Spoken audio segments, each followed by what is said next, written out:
बंगाल विधानसभा चुनाव में बचे हैं कुछ ही महीने, लेकिन केंद्रीय एजेंसियां हैं हाई एक्टिव मोड पर। वर्ष 2021 के चुनावी मुद्दे थे कोयला तस्करी और गौ तस्करी, लेकिन इस बार केंद्र में होगी बालू तस्करी। ईडी ने आज कोलकाता, झाड़ग्राम और आसनसोल में की है छापेमारी। आसनसोल में खंगाले जा रहे हैं मनीष बागड़िया और उनके सहयोगी व्यवसायियों के आवास और कार्यालय। व्यवसायी सहयोगी की संख्या है 2। एक है मनीष के करीबी रिश्तेदार तो दूसरे होटल व्यवसाय से जुड़े परिवार के सदस्य। सभी इलाके हैं तृणमूल के स्ट्रांग होल्ड, तो उठने लगे हैं राजनीतिक सवाल। इसलिए आज होगी चर्चा इसी मुद्दे पर। आप जुड़ चुके हैं आर्थिक धारा से, अभिवादन स्वीकार करें श्वेता पांडे। चैनल को सब्सक्राइब कर लीजिए, फिर बढ़ाते हैं इस मुद्दे को आगे। ममता बनर्जी नेतृत्व वाली बंगाल सरकार लगातार है केंद्रीय जांच एजेंसियों के निशाने पर। शिक्षक नियुक्ति, राशन घोटाला, कोयला तस्करी, गौ तस्करी की चल रही है जांच। बालू तस्करी की जांच हो गई है काफी तेज। मकसद है इसकी जड़ों को खंगालना। संरक्षक सत्तासीन नेताओं, प्रशासनिक अधिकारियों को अपनी गिरफ्त में लेना। मई में बांकुड़ा जिले की नयाग्राम थाना पुलिस ने जब्त किए थे बालू लदे 4 ट्रक। जांच के क्रम में मिले थे चौंकाने वाले तथ्य। गिरफ्तार हुआ था बलिया तोड़ थाने के भामाल की निवासी अमरजीत बेरा। बालू लदाई हुई थी सुवर्ण रेखा नदी से, लेकिन कैरियर ऑर्डर यानी सीओ में दिखाया गया था कंसावती नदी से। नाम आया था कोलकाता की company GD mining private limited का। 2 वर्ष से उसके नाम नहीं था किसी बालू का आवंटन, लेकिन फर्जी सीओ के आधार पर हो रही थी तस्करी। बड़े सिंडिकेट की सक्रियता आई सामने। यहीं से शुरुआत हुई ईडी जांच की। अधिकारियों ने जुटाने शुरू कर दिए साक्ष्य। सितंबर में एक साथ की गई छापेमारी सिंडिकेट के 22 ठिकानों पर। झाड़ग्राम, बेहाला, कोलकाता के Regent Park, Bidhannagar, Kalyani, North 24 Parganas जिले थे शामिल।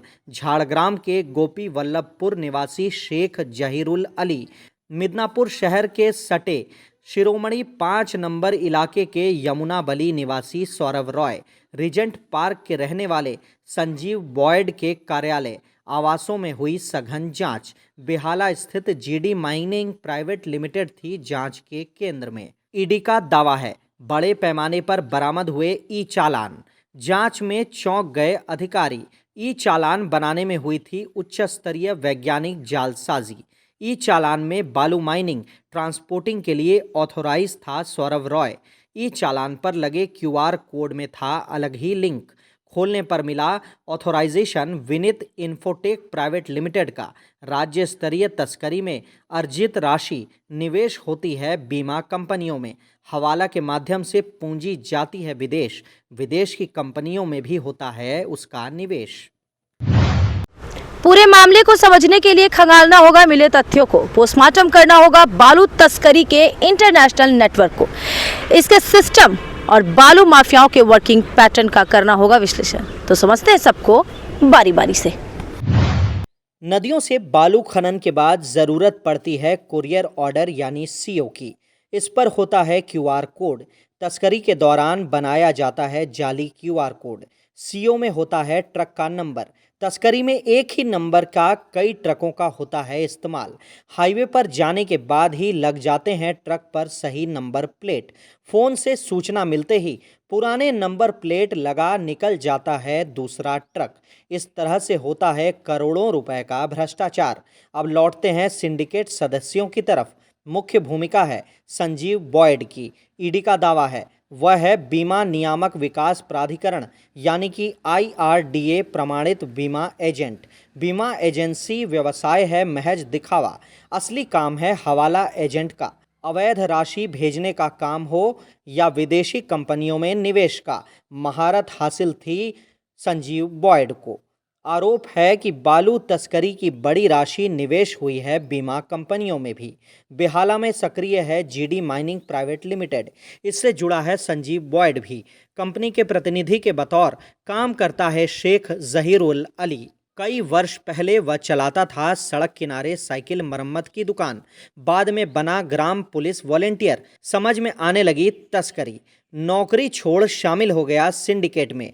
टाली के घर में रहने वाला जहीरुल इस समय रहता है 3 मंजिला आलीशान मकान में। करोड़ों की संपत्ति है। जहीरुल के पास है सुवर्ण रेखा नदी। उसके बालू की खूब मांग है बाजार में। उसके एजेंट के रूप में काम करता है सौरभ राय। झाड़ग्राम में उसके हैं कई बालू घाट। लालगढ़ स्थित आवास और कार्यालय से चलता है उसका कारोबार। दूसरा मुख्य सहयोगी है बलियातोड़ थाना के भामाल निवासी अनंत बेरा। मई में गिरफ्तार हुए अमरजीत बेरा का पिता। सितंबर में हुई ईडी की छापेमारी में मिले थे बड़े पैमाने पर साक्ष्य। इनके आधार पर जांच का दायरा बढ़ाया ईडी की टीम ने। सिंडिकेट के सदस्य फैले हुए हैं पूरे राज्य में। अभियान शुरू हो गया है उन्हें दबोचने का।